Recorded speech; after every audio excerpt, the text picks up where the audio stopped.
সুপ্রিয় সাংবাদিক বন্ধুরা, আজ একটু বিশেষ বিষয় নিয়ে আপনাদের সাথে কথা বলার জন্য এখানে উপস্থিত হয়েছে। আপনারা জানেন যে 16 বছরের এক দুর্বিষহ শ্বাসরুদ্ধকর ফ্যাসিবাদী দুঃশাসনের মধ্যে বাংলাদেশের মানুষ নিপীড়ন, নির্যাতন অনেক কিছু সহ্য করে 5ই আগস্টের পর নিষ্কৃতির একটা পথ পেয়েছে।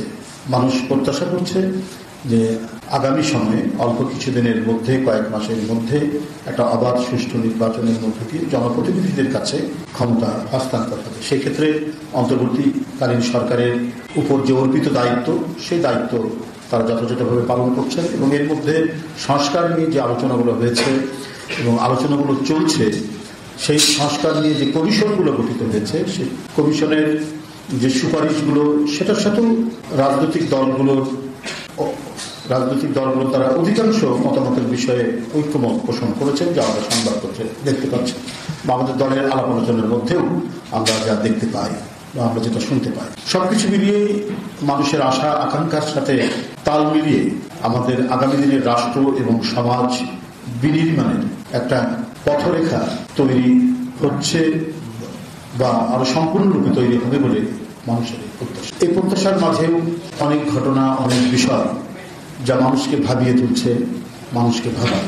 অন্তর্বর্তীকালীন সরকারের আন্তরিকতা এবং নিষ্ঠা দিয়ে তারা কাজ করছেন এবং বিগত আমল, যেটা দুর্বিষহ আমল, লুটপাটের আমল, হত্যা এবং ঘাতকের আমল, সেই আমলের পুঞ্জীভূত যে সমস্ত অপকর্ম এবং অপরাধগুলো, সেগুলোকে একটি স্ট্রিমলাইনিং করা, সেই অপরাধগুলো অনুযায়ী যথাযথযুক্ত ব্যবস্থা গ্রহণ করা, অপরাধীদের বিচার করা, এটা অত্যন্ত কঠিন কাজ। সে কাজগুলো কিছুটা কিছুভাবে কোনো না কোনোভাবে শুরু হয়েছে এবং অনেক কাজ এগিয়ে যাচ্ছে, যেটা আমরা দিব্য চোখে দেখতে পাচ্ছি। সেই সময়ের গুমখুম তো আছেই।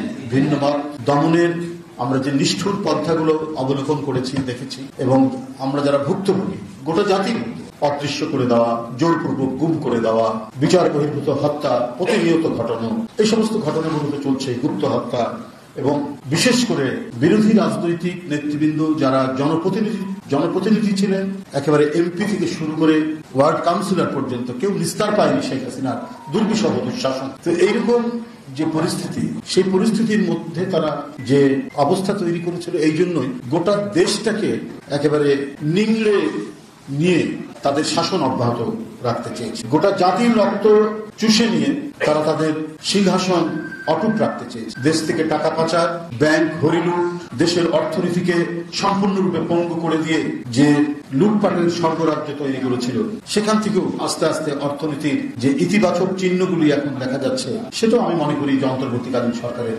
একটি বিশেষ অর্জন। আমরা ইতিমধ্যে আমরা দেখলাম যে সরকারি দলের এমপি, তখন তো দল তো মানে জাস্ট একটা দলই, সবই সরকারি দল। শেখ হাসিনার পার্লামেন্টে সবই ছিল সরকারি দল। সেই সরকারি দলের একজন এমপি এবং যিনি মন্ত্রীও ছিলেন কিছু সময়ের জন্য, তার ব্যাংকে বিভিন্ন সরকারি সংস্থা যেগুলো আছে, যেমন বিদ্যুৎ উন্নয়ন বোর্ড বা আরো বিভিন্ন যে সরকারি অফিসের যে টাকা, সেইটা জোর করে সেই ব্যাংকে রাখা হয়েছে। প্রায় 2100 কোটি টাকা জোর করে সেখানে রাখা হয়েছে। সে ব্যাংক লোপাট হয়ে গেছে। সেই টাকাগুলোর কোনো হদিস নেই।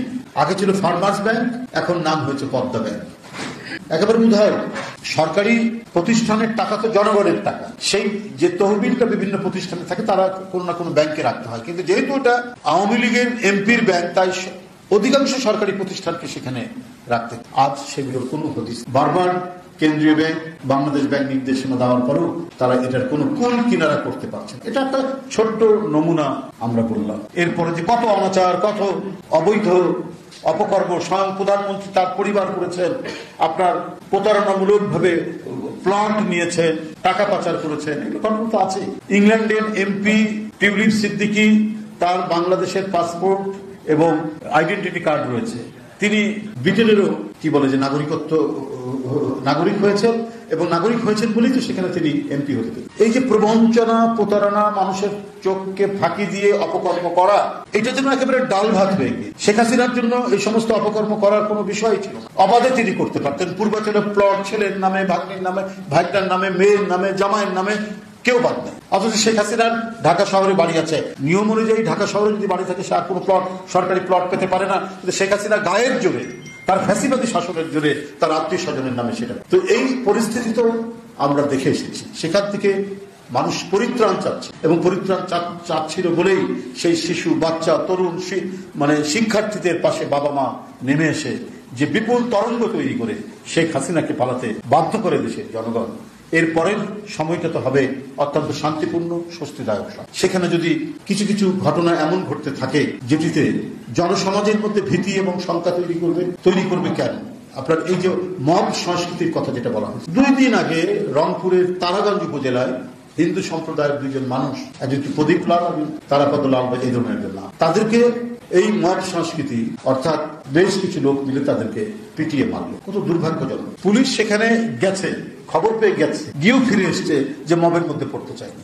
এই যদি আইন শৃঙ্খলার পরিস্থিতি হয় তাহলে আজকে সাধারণ মানুষের নিরাপত্তাটা কোথায়? এটা তো আজকে সবচেয়ে ভাবিয়ে তুলেছে। এই মব কালচার একটা ক্যান্সারিয়াস গ্রোথ, একটা বৃহত্তর ক্যান্সারের ঘা তৈরি করেছে আমাদের জনসমাজের মধ্যে। অন্তর্বর্তীকালীন সরকারের তাদেরকে তো এই প্রচেষ্টা নিতে হবে, দৃষ্টান্তমূলক শাস্তি দিতে হবে। কারো হাতে আইন তুলে নেওয়ার কোন অধিকার নেই। যে অধিকারটা শেখ হাসিনা দিয়েছিলেন তার র্যাবকে, তার পুলিশকে, তার আইন শৃঙ্খলা বাহিনীকে, তারা নির্বিচারে হত্যা করত, বিচার বহির্ভূত হত্যা করত, ক্রস ফায়ার দিত, অদৃশ্য করে দিত। এই কারণেই তো সারা জাতি ক্ষুব্ধ হয়েছে।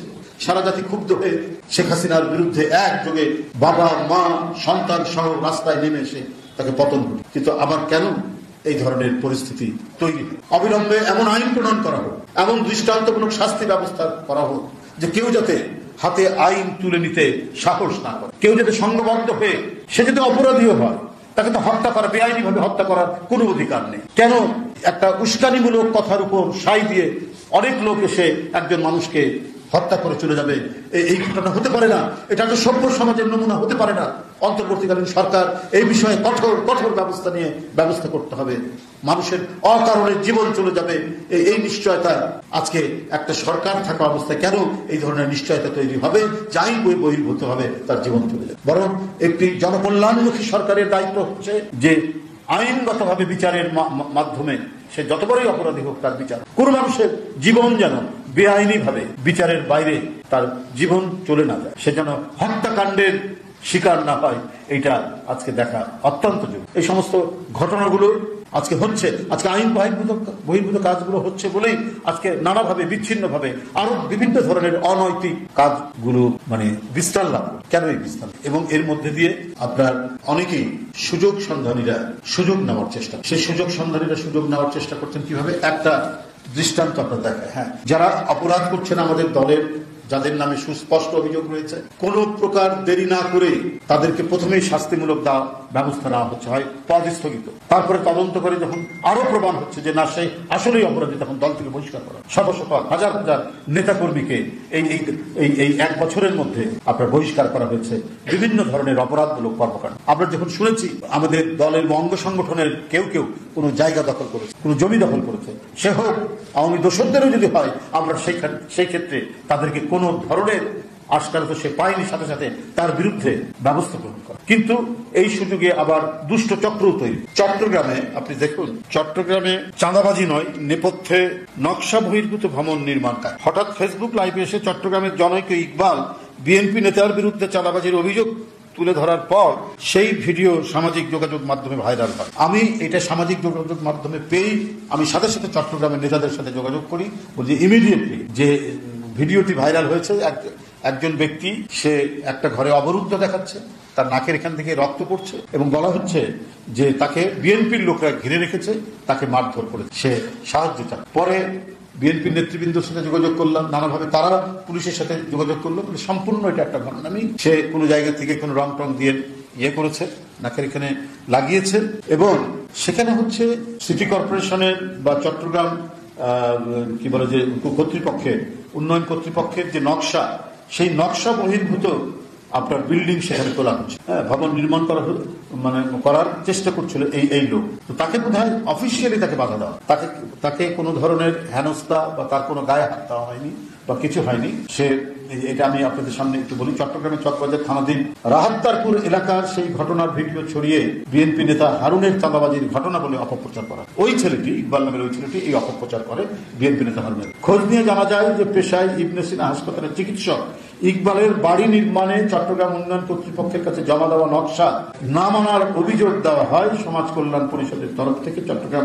উন্নয়ন কর্তৃপক্ষের প্রকৌশলী বিষয়ে জমির মালিক ইকবাল গংকে নোটিশ দিয়েছিলেন চলতি বছরের মে মাসে। সেও কোন একটি রাজনৈতিক দলের সাথে জড়িত। সে এই যখন কর্তৃপক্ষের পক্ষ থেকে যখন বলা হয়েছে যে না, তোমার এটা ঠিক না, আমরা এভাবে করবো না, তখন সে এই নাটকটি করে এবং এই নাটক করে সে বিএনপি নেতারা তাকে ঘিরে ফেলেছে এবং বিএনপি নেতা হারুনের নাম দিয়ে কাজটি করে। এটা গণমাধ্যম হয়েছে। এটা আপনাদের সামনে যেটা বলছি, এই যে ভণ্ডামিটা করা হয়েছে, এটা গণমাধ্যম হয়েছে এবং আমরা সেখানে পুলিশের কাছে যোগাযোগ করেছি, বিভিন্নভাবে আমাদের নেতৃবৃন্দ সেখানে যোগাযোগ করেছে। সম্পূর্ণ বানোয়াট একটি ঘটনা তৈরি করে এই কাজটি করা হয়েছে। তো এগুলো করছেন যারা, আপনারাও তাদের চেনেন, জানেন, এটা করছেন একটা বিশেষ উদ্দেশ্য নিয়ে। সামনে নির্বাচন, বিএনপির ভাবমূর্তিকে নষ্ট করা বা নানাবিধ কর্মকাণ্ডের জন্য। একদিকে যেমন পলাতক দোসররা আছেন, ঠিক তেমনি ভাবে আরো দুই একটি রাজনৈতিক দল তারা করছেন এবং এই ইকবাল, এই ভদ্রলোকটিও একটি রাজনৈতিক দল, ধর্মভিত্তিক একটি রাজনৈতিক দলের সে একজন নেতা, সে এই ধরনের কাজ করে। অথচ আজকেই আমরা পেয়েছি যে এটা কাপাসিয়াতে এই রাজনৈতিক দলের এক ছাত্র সংগঠনের নেতা অনেক আজে বাজে কথা বলেছেন শিশুদের সাথে, অনৈতিক। তো এই যে নিজেদেরটা আড়াল করে বানোয়ার দিয়ে কি বলে যে কাহিনী তৈরি করে, কল্পকাহিনী তৈরি করে বিএনপির বিরুদ্ধে অপপ্রচার, এটা হচ্ছে রাজনৈতিকভাবে যারা একেবারে অপসংস্কৃতির মধ্যে ভোগেন এবং ন্যূনতম যাদের কোনো রাজনৈতিক সভ্যতা বলে কিছু নেই, তারাই এই কাজগুলি করতে পারে। আরে আমাদের তো প্রকাশ্যেই যারা বিএনপির নামে বা কোনো অঙ্গ সংগঠন নামে কোনো ধরনের অপরাধমূলক চাঁদাবাজি, দখলবাজির সাথে জড়িত ভুড়ি প্রকাশ্যে প্রতিদিন কাউকে না কাউকে বহিষ্কার করা হচ্ছে, কারো পদ স্থগিত করা হচ্ছে, শোকজ করা হচ্ছে, আজীবন বহিষ্কার করা হচ্ছে। এই ব্যাপারে তো কোনো দ্বিধা নেই। কিন্তু সেই রাজনৈতিক দলটি নিজেদের লোকদের অপকর্মকে আড়াল করে তারা নানা নাটকের মাধ্যমে বিএনপির ভাবমূর্তিকে বিনষ্ট করার পায়তারা করছেন বা বিভিন্ন মাস্টার প্ল্যান করে যাচ্ছে যে যাতে বিএনপির ভাবমূর্তি নষ্ট করা যায় নির্বাচনের আগে। এটা মানুষের কাছে কোনোদিনই গ্রহণযোগ্য। চক্রান্ত ষড়যন্ত্র করে, নীল নকশা করে কারো ভাবমূর্তি নষ্ট করা, কোন রাজনৈতিক দলের দীর্ঘদিনের ঐতিহ্যগত যে ইমেজ, সেই ইমেজকে ভুলুণ্ঠিত করার চেষ্টা কোনোদিনই সফল হবে না, অতীতেও হয়। অতিরিক্ত অপকৌশল এবং কূটকৌশলের আশ্রয় নিয়েও কিন্তু আলটিমেটলি কোনো লাভ হয় না। এটা অত্যন্ত প্রমাণিত এবং আমাদের বাংলাদেশের রাজনৈতিক ইতিহাসও প্রমাণ যে একসাথে আন্দোলন করতে এরশাদের বিরুদ্ধে করতে হঠাৎ করে ডিগবাজি দিয়ে এরশাদের অধীনে চলে গেলেন, অথচ সবাই বলেছেন এরশাদের অধীনে নির্বাচন করুন। তো এটা তো মানুষ দেখেছে, আরো পরবর্তী বহু ঘটনা দেখেছি। কিন্তু এইসব করা, কূটকৌশলের অবলম্বন করে বিভ্রান্ত করা, এটা অনৈতিক কাজ। সংগঠনগতভাবেই এটি একটি অনৈতিক কাজ, যেটা আমাদের এখানে অনেকেই, বাংলাদেশে এই মুহূর্তে অনেকেই করে যাচ্ছে। আমি এটা তীব্র নিন্দা প্রতিবাদ জানাই। এখন আমি আপনাদের সামনে একটি কর্মসূচি ঘোষণা করব। বন্ধুরা আমার, আগামী শুক্রবার এদেশের গণতন্ত্রকামী মানুষের আশা ভরসার এক অনন্য প্রতীক, শত নিপীড়ন নির্যাতন ভোগ করে যে অবিসংবাদিত নেত্রী, দেশনেত্রী বেগম খালেদা জিয়া তার চিরচেনা আপসহীন রাজনৈতিক নেতৃত্বের মাধ্যমে গণতন্ত্র ফেরানোর দুর্বার আন্দোলনে গোটা জাতিকে তিনি উদ্বুদ্ধ করেছেন। আমাদের সেই প্রিয় নেত্রী, দেশনেত্রী বেগম খালেদা জিয়ার আগামী পরশুদিন শুক্রবার ৮০তম জন্মবার্ষিকী, ৮১তম জন্মদিন।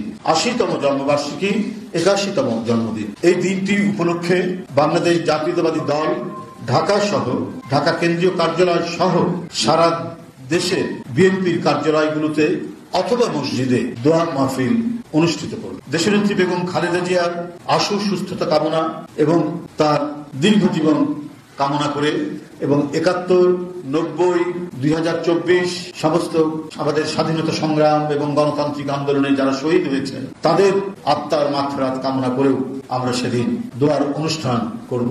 বাংলাদেশ জাতীয়তাবাদী দলের সারা দেশের বিভিন্ন কার্যালয়ে আমাদের বিভিন্ন ইউনিট এই কর্মসূচিটি পালন করবে, দোয়া ও মিলাদ মাহফিলের কর্মসূচিটি পালন করবেন। আগামী পরশুদিন শুক্রবার দেশনেত্রী বেগম খালেদা জিয়ার ৮০তম জন্মবার্ষিকী এবং ৮১তম জন্মদিন উপলক্ষে আমাদের দোয়া এবং মিলাদ মাহফিলের অনুষ্ঠান একেবারে অনাড়ম্বর এই অনুষ্ঠান। কোনো কেক কাটা বা অন্য কোনো এর সাথে কোনো কর্মসূচি থাকবে না।